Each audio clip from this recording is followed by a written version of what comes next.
Chers amis, bonjour. On va aborder aujourd'hui donc un autre thème, et ce thème, c'est la loi et la grâce. On va lire un passage dans l'Épître aux Galates, chapitre 1, versets 1 à 4. Paul, apôtre, non de la part des hommes, ni par un homme, mais par Jésus-Christ et Dieu le Père, il a ressuscité les morts, et tous les frères qui sont avec moi aux églises de la Galatie. La grâce et la paix vous soient données de la part de Dieu, le Père, de notre Seigneur Jésus-Christ, qui s'est donné lui-même pour nos péchés, afin de nous arracher du présent siècle mauvais, selon la volonté de notre Dieu et Père, à qui soit la gloire au siècle des siècles. Donc cette bénédiction s'adresse aussi à vous tous qui écoutez. Donc on voit d'après ce texte que Paul a été appelé à devenir apôtre, mais pas par les hommes. C'est même pas l'Église qui l'a nommé apôtre, ni par un homme, hein, par un ministère qui l'a consacré apôtre, mais Paul a été appelé directement par Jésus. Hein. Il faut savoir que c'est Jésus qui donne les ministères dont on parle dans Éphésiens 4. Donc, Jésus a donné les uns comme apôtres, les autres comme prophètes, les autres comme évangélistes, les autres comme pasteurs et docteurs. Donc, c'est pas l'Église qui peut dire, qui peut vous nommer apôtre, ou même un homme, ou même un autre apôtre qui peut vous nommer un mot apôtre, mais vous devez recevoir cet appel directement de la part de Dieu, de Jésus, Jésus qui est le chef de l'Église. Alors, on continue à lire donc dans l'Épître aux Galates, toujours au chapitre 1, le verset 10. Et maintenant, est-ce la faveur des hommes que je désire ou celle de Dieu? Est-ce que je cherche à plaire aux hommes? Si je plaisais encore aux hommes, je ne serais pas serviteur de Christ. Voilà. Donc, quand vous recevez un ministère de la part des hommes ou de la part de l'Église, automatiquement, vous allez chercher à plaire à ceux qui vous ont nommé. Mais si vous recevez le ministère directement de Dieu, à ce moment-là, vous cherchez à plaire à Dieu, même si ça ne plaît pas aux hommes. Vous pouvez être contesté dans votre ministère, mais si Dieu vous a réellement appelé, là, c'est indéracinable et vous cherchez à plaire à Dieu. Donc, on ne reçoit pas notre mission des hommes, mais on reçoit notre mission de Dieu. Alors, c'est simple. On voit aussi, par exemple, Jésus qui envoie ses disciples prêcher l'Évangile. Et qu'est-ce qu'il leur dit dans Matthieu 10, 28? Ne craignez pas ceux qui tuent le corps, les hommes, et qui ne peuvent tuer l'âme. Craignez plutôt celui qui peut faire périr l'âme et le corps dans la géhenne. Autrement dit, n'ayez pas peur de prêcher l'évangile, hein, même si c'est des gens qui peuvent vous tuer, mais craignez surtout Dieu, car c'est lui qui peut vous envoyer directement en enfer. Donc ça paraît un peu dur, mais c'est vraiment la crainte. Hein. La crainte qu'avait Pierre, il dira à Jésus, à qui irions-nous, Seigneur, tu as des paroles de la vie éternelle. Donc, ça peut arriver donc en tant que chrétien. Des fois, on a peur de prêcher un véritable évangile aux gens. On a peur de les choquer. On ne veut pas les offenser. On ne veut pas leur dire que s'ils ne croient pas dans l'évangile, ils périront en enfer. Pourtant, c'est la vérité. On prêche donc un faux évangile en ne voulant pas offenser les hommes. Nous offensons Dieu.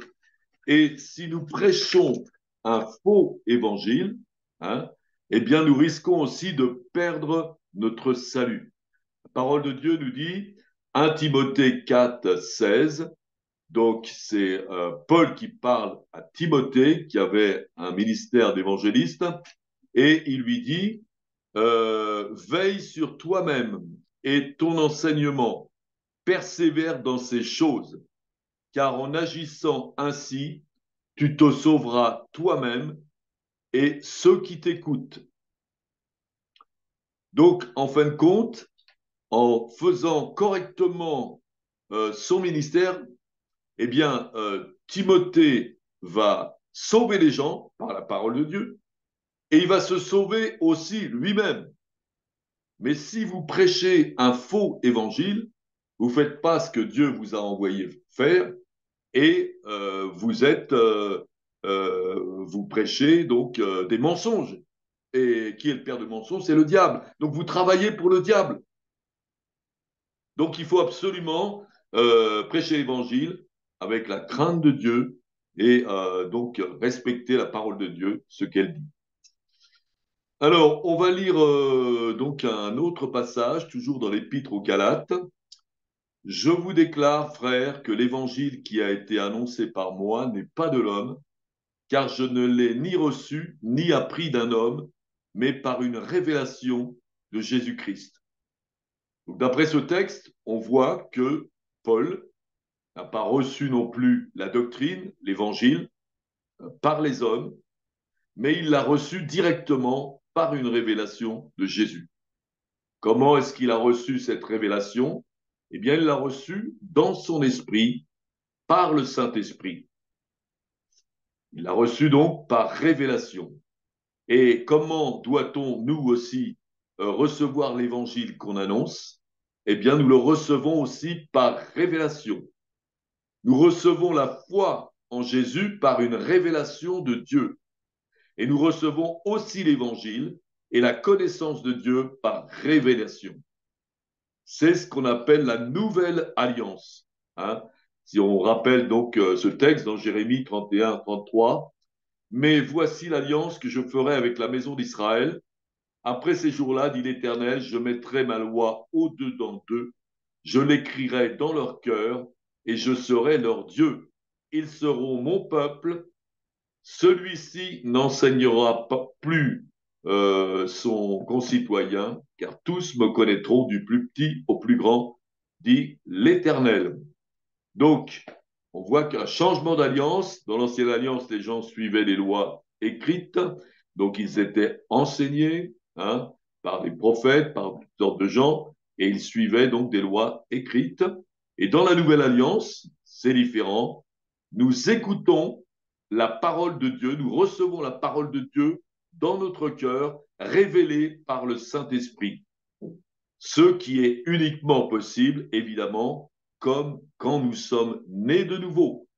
Quand nous sommes nés de nouveau, donc nous avons la présence de Jésus en nous. Paul qui dira, ce n'est plus moi qui vis, c'est Christ qui vit en moi.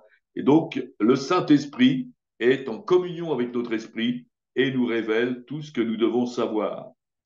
Voilà. Et c'est ce que Jésus dit d'ailleurs à propos de ses disciples. Il dit, mes brebis entendent ma voix, je les connais et elles me suivent. Donc le principe de la marche avec Dieu, c'est recevoir dans nos cœurs la parole de Dieu par révélation et y obéir, bien sûr. Cela s'appelle aussi marcher par la foi, comme nous dit aussi la parole dans Romains 10, 17. Ainsi, la foi vient de ce qu'on entend, et ce qu'on entend vient de la parole de Christ. Nous entendons donc la parole de Christ et nous agissons. Ça, marcher par la foi. Ça s'appelle aussi marcher par la grâce. Éphésiens 2,8 nous dit, car c'est par la grâce que vous êtes sauvés, par le moyen de la foi, et cela ne vient pas de vous, c'est un don de Dieu. Notre foi en Christ est un don de Dieu. Et notre manière de marcher aussi, c'est un don de Dieu, une révélation. Donc, en tant que chrétien, eh bien, comment marchons-nous? Il y a, en fin de compte, deux façons de marcher. Soit nous essayons de suivre des directives, des méthodes, des lois extérieures, aussi bonnes soient-elles. À ce moment-là, nous fonctionnons par la loi. Nous fonctionnons pas par la révélation, mais par des choses qu'on nous dit. Et par contre, si nous recevons la parole de Dieu dans notre cœur, par révélation du Saint-Esprit, et nous obéissons, nous sommes alors sous la grâce. Hein. On n'a pas à se féliciter, c'est vraiment un cadeau de Dieu. Saint-Esprit est un cadeau de Dieu, la foi est un cadeau de Dieu, et la révélation est un cadeau de Dieu. et nous marchons par son cadeau, donc on ne peut pas se vanter.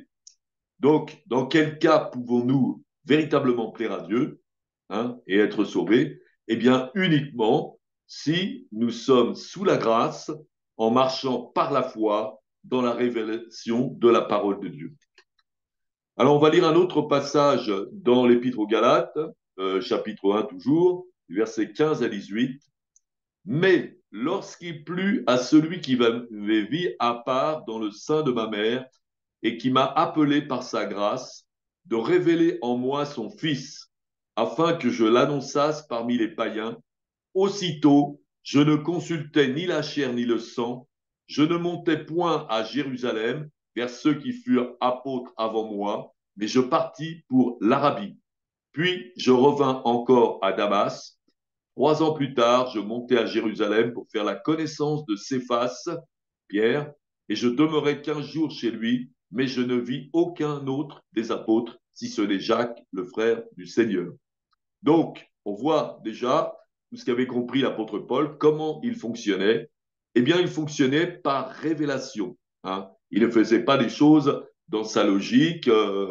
Bon, par exemple, si vous démarrez dans une profession, eh bien, notamment, si vous utilisez votre sagesse, vous allez voir des gens qui sont calés et qui peuvent vous aider. Mais Paul n'a pas fait ça, hein. Il a écouté le Saint-Esprit et il faisait ce que lui disait le Saint-Esprit. Il avait compris comment est-ce qu'on pouvait marcher avec Dieu par la foi. Il ne suivait pas une logique, une intelligence, la chair, ni la tradition de sa famille et de ses pères, il savait ce que c'était, mais il n'allait pas non plus voir les apôtres, sauf si le Seigneur lui demandait de le faire, ce qu'il a fait à certains moments. Voilà. Donc, euh, alors, c'est ce qu'on va lire dans l'Épître aux Galates, chapitre 2, versets 1 et 2. 14 ans après, je montais de nouveau à Jérusalem avec Barnabas, ayant aussi pris Tite avec moi, et ce fut d'après une révélation que je montais. Je leur exposais l'évangile que je prêche parmi les païens, je l'exposais en particulier à ceux qui sont les plus considérés, afin de ne pas courir ou avoir couru en vain. Donc là aussi, on voit que Paul se décide à aller consulter les apôtres et puis pour aussi avoir une assurance que tout ce qu'il a prêché, bien, ça soit vraiment conforme à l'évangile qui a été donné donc par Jésus à ses apôtres. Voilà. Et donc il l'a fait par révélation parce que Dieu lui a demandé de le faire. Voilà. Donc c'est ça qui est important, hein. Nous aussi, nous devons marcher par révélation. Allez, on peut écouter les hommes, bien sûr, les ministères, des choses comme ça, mais nous avons besoin du Saint-Esprit qui nous révèle. Nous pouvons pas écouter n'importe quoi. Nous avons besoin aussi de la révélation du Saint-Esprit pour savoir qui il faut aller voir, qui il faut écouter, etc. Alors, on va continuer à lire donc Galates, hein, c'est donc le thème de ce partage, la loi et la grâce. Donc, l'épître aux Galates, c'est extrêmement fourni dans ce domaine. Alors, Galates 3, versets 1 à 5. Ô Galates, dépourvus de sens, qui vous a fasciné? Vous, aux yeux de Christ, Jésus-Christ a été peint comme crucifié. Voici seulement ce que je veux apprendre de vous. Est-ce par les œuvres de la loi que vous avez reçu l'Esprit ou par la prédication de la foi? Êtes-vous tellement dépourvu de sens après avoir commencé par l'Esprit? Voulez-vous maintenant finir par la chair? Avez-vous tant souffert en vain, si toutefois c'est en vain? Celui qui vous accorde l'Esprit et qui opère des miracles parmi vous, le fait-il donc par les œuvres de la loi ou par la prédication de la foi? Donc, que reproche Paul aux Galates dans ce texte? Donc, les Galates qui étaient des chrétiens nés de nouveau, hein, il vient de nous le dire dans ce texte, qu'ils avaient commencé par l'Esprit. Ils étaient nés de nouveau, hein, nés d'eau et d'esprit. Et alors, Paul reproche aux Galates de suivre la loi au lieu de marcher par la foi. Hein, le texte, est-ce par les œuvres de la loi que vous avez reçu l'Esprit ou par la prédication de la foi?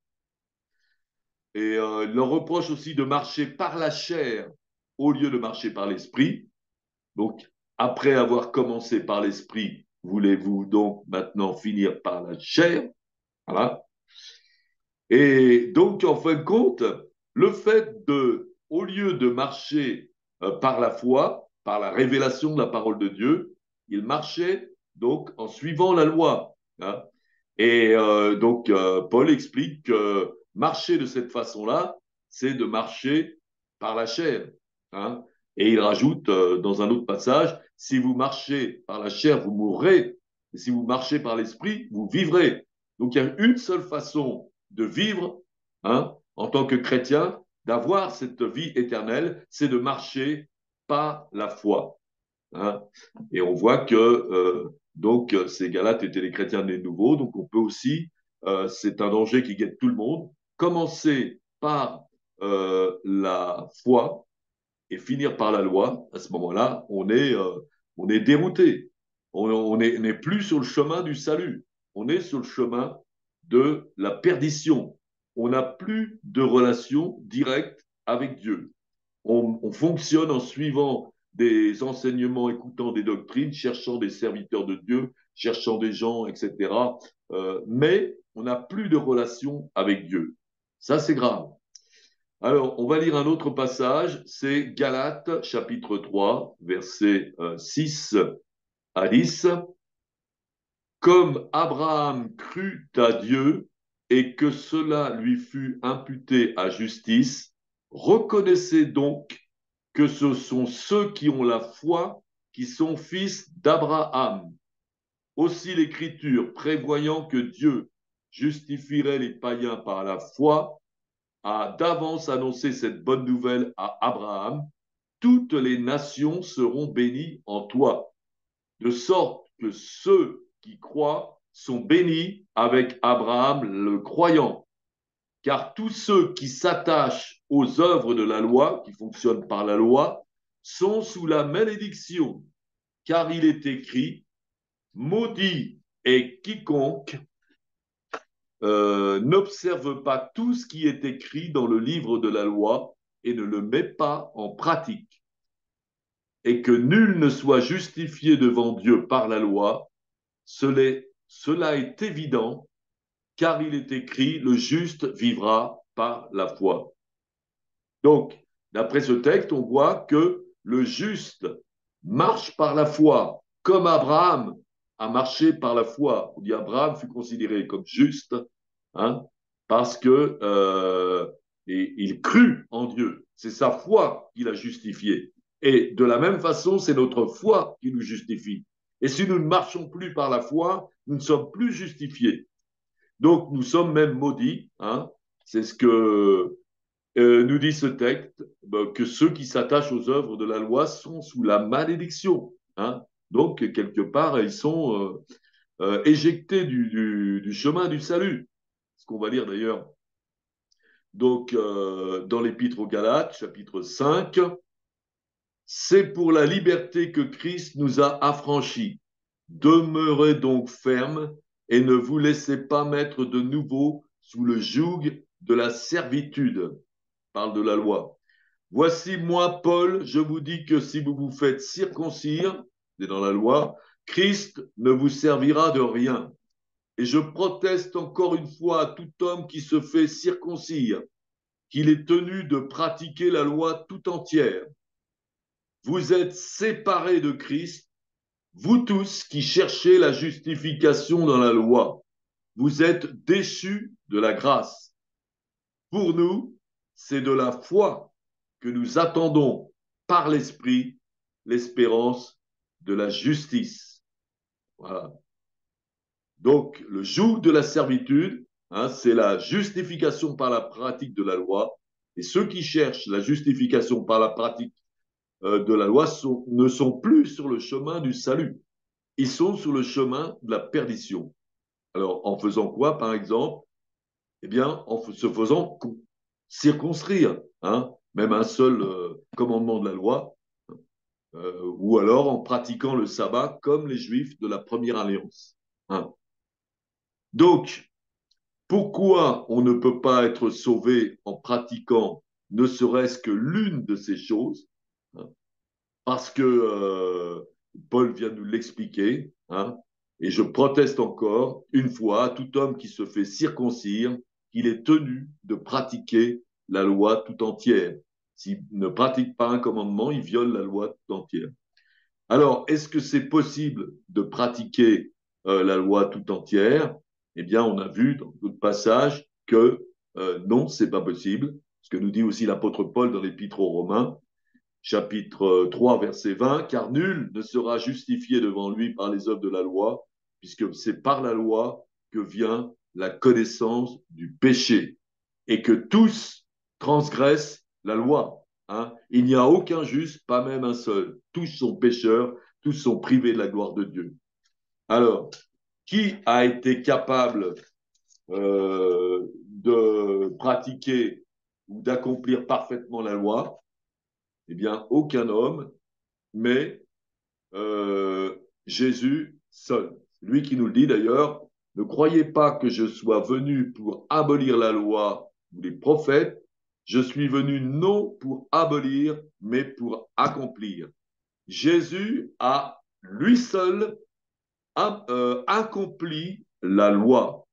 D'ailleurs, c'est pour ça qu'il a été crucifié. Il a pris toutes nos malédictions en montant sur la croix. Il est dit, maudit soit celui qui est pendu au bois. Donc, alors, la loi a été parfaitement accomplie par Jésus, hein, à la fois accomplie, ça annonce une fin, et abolie, ça annonce une libération. Hein. Et, mais quand nous naissons de nouveau, hein, par la foi en Jésus, eh bien, à ce moment-là, ce n'est plus nous qui vivons, hein, comme dira Paul, j'ai été crucifié, crucifié en Christ, ce n'est plus moi qui vis, c'est Christ qui vit en moi, c'est Christ qui vit en nous. Donc, Christ vit en nous, et en ayant Christ en nous, hein, en marchant avec Christ, dans la communion avec nous, en laissant Christ vivre en nous, nous aussi, nous avons accompli la loi. On ne va pas la pratiquer. Alors, on a vu dans ce texte qu'est-ce qui nous arrive, le Galate 5, 1, 5, quand on se remet sous la loi. Et si on remet sous la loi, on est séparé de Christ. Donc on est perdu. On est déchu de la grâce. On est perdu. On n'est plus juste. On redevient pécheur, passible du châtiment éternel. Donc c'est grave. Hein, c'est grave et voilà, il y a toujours le risque pour un chrétien de retourner à certaines choses. On a vu aussi dans un autre texte où à un moment donné, Pierre a une attitude un peu équivoque.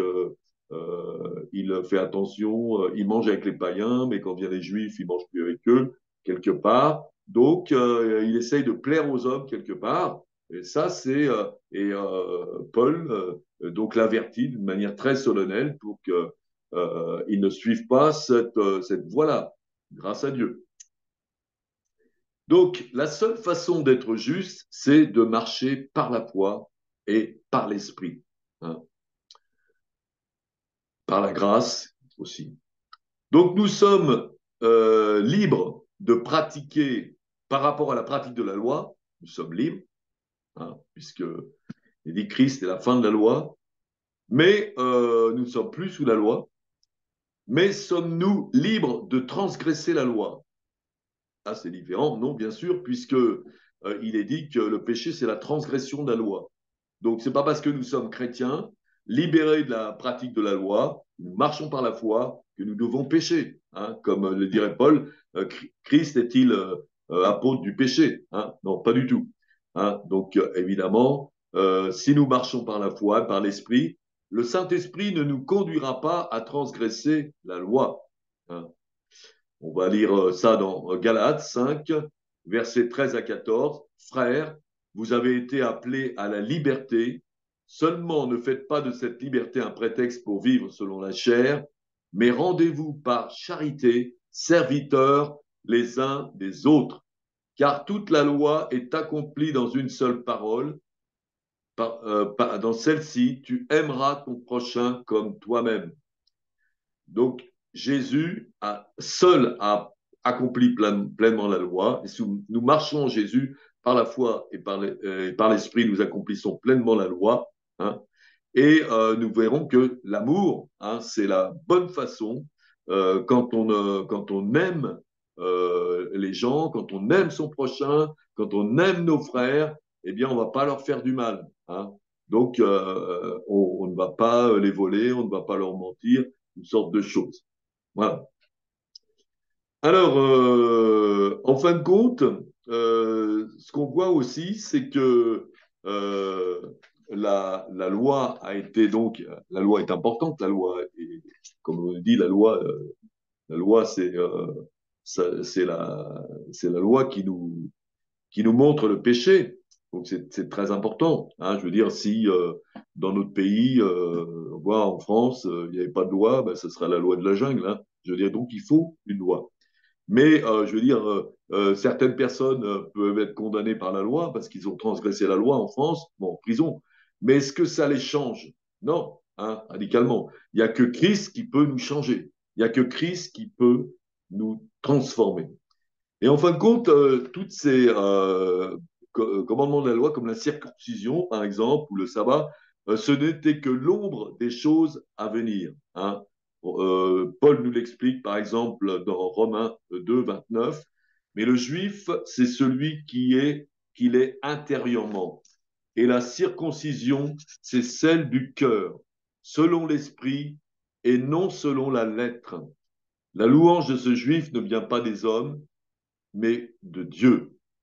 Donc, la véritable circoncision, c'est pas le fait de se faire couper un bout de chair, mais se faire, c'est Christ maintenant qui nous a circoncis d'une manière intérieure, qui nous a vraiment libérés maintenant du péché. Nous avons été libérés du péché et nous sommes nés de nouveau.